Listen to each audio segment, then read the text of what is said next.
And we're joined by Mathew Dickerson. How are you? Yeah, good, thanks, Rod. Surviving lockdown. How are you taking it out there?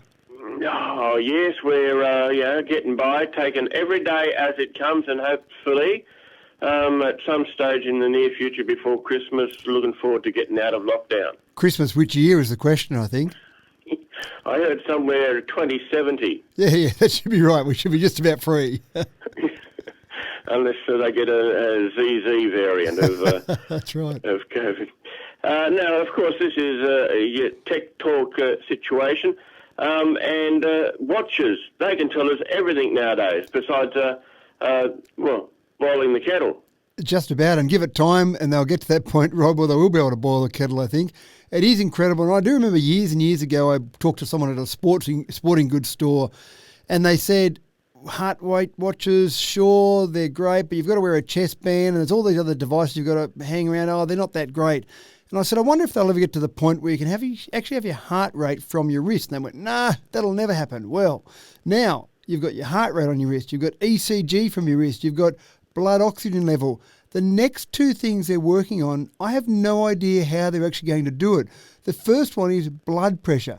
Now, anyone that's been to a doctor knows that the blood pressure involves that big cuff that goes around your bicep and it blows up and shrinks down, and it goes through that process to give you your blood pressure. Imagine getting to the point where your blood pressure could be taken from your watch.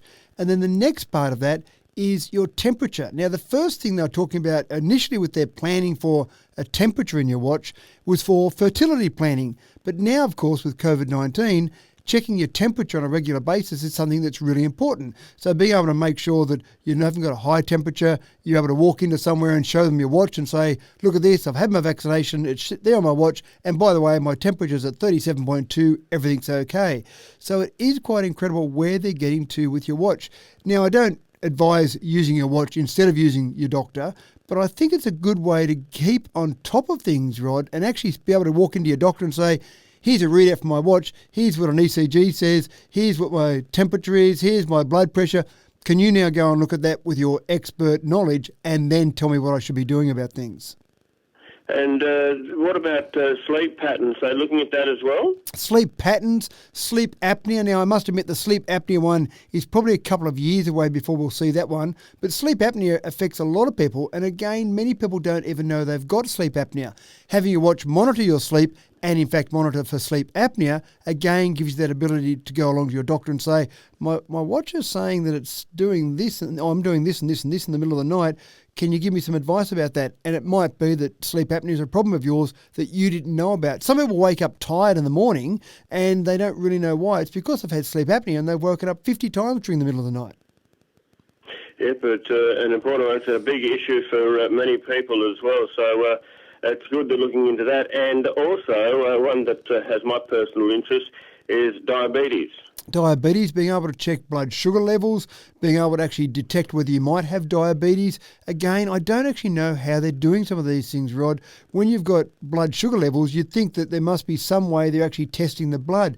How they test the blood without, I'm assuming they don't have a watch that's got a spike in the back of it to go through your skin and actually check your blood, how they're checking blood sugar levels without actually going into your skin without being invasive, I'm not sure how they do that, but some of the science that's being developed for the humble little wristwatch is quite incredible. And what about the future of our smart toilets? It does seem to be a bit of a focus on health at the moment.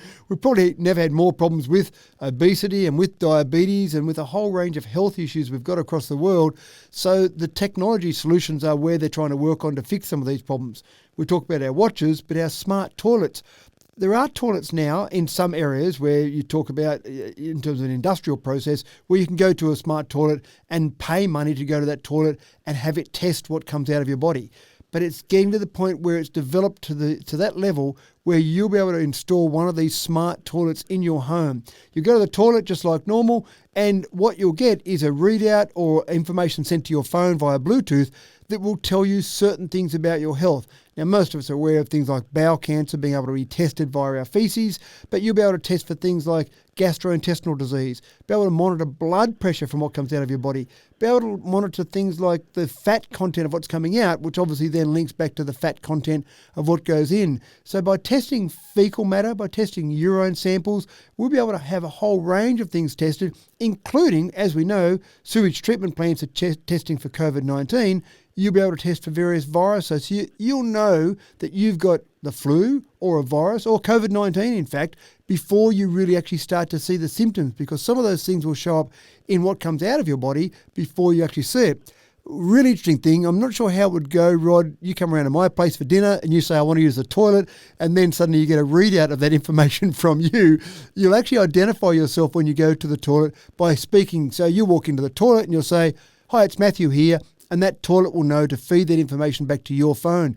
It goes further than that, and I hope this isn't being played at breakfast time, but the same way you'll have a fingerprint, you'll actually have an anal print. So it will know exactly that it is you going to the toilet. And again, when you have visitors visiting, you might not want to have those people actually testing to see that it's them going to the toilet. No, I think I'll be crossing my legs and holding on when I go and visit people in the future. We're talking the future today with Mathew Dickerson. And what's this? They're going to have cameras in toilets as well to analyse waste after it's been flushed. I don't like the sound of all this. It does sound interesting, doesn't it? Having cameras in your toilet, testing all the matter that comes out of you. It's certainly progressing in terms of technology. Some people may not want to see that progress. Now, Thursday, it's EV Day. You're very enthusiastic about electric vehicles. Absolutely. And Thursday, you're right, Thursday is World EV Day. I'm never quite sure what these world days are meant to mean, but it's a chance to talk about things, I suppose. We are seeing a lot of progress in EVs, and that's happening across the world. We're seeing a huge uptake in terms of cars, for example, in China, in Europe. 15% of all new cars in Europe are sold at the moment, EVs. Norway's hit 80%. Poor old Australia, we're at 0.8%, so we've got a long way to go. But Mercedes-Benz, which is a company that's normally been at the forefront of vehicles and someone that likes to be known for innovation, it's probably fair to say that Mercedes-Benz have been caught on the hop a little bit by EVs. Lots of models have gone past them, and Mercedes-Benz have been quoted lately as to say, this is our market. The luxury car market, which is where these initial EVs have come out, that's our market. We should be owning this market. We're not. So they've started to really play a bit of catch-up, and they've released a whole range of different models that are coming out and hopefully coming to our shores soon, but coming out overseas definitely. They've got their EQS 53, which is basically their high-performance model. It does some nice little things. It's got a speaker built into it, so when the car goes past you, EVs are so quiet, but this thing, in a normal performance AMG Mercedes-Benz, has got this real throaty roar. When this goes past you, it's got external speakers, so it will still give you that throaty roar when it goes past, even though it's actually an EV, which is very quiet. So they've got some things they're trying to introduce in the market. It's good range of this vehicle. It's got about 600 kilometre range, 0 to 100 in 3.4 seconds. So it really rivals a supercar and up there with all their AMG, particularly fast cars. They've also got, when we go past that one, they've also got a model that's basically the same as that model without all the performance built in and without the speakers built in, the EQE. And that's again designed to be just a top-of-the-range luxury car without being a performance vehicle. Still got great range, 660 kilometres. Doesn't have quite the same performance as the EQS, but still the same shape and basically the same type of model. They've also got an SUV. They started talking about an SUV being brought into America, but it just didn't quite have the specs, so they've now got a new EQB SUV.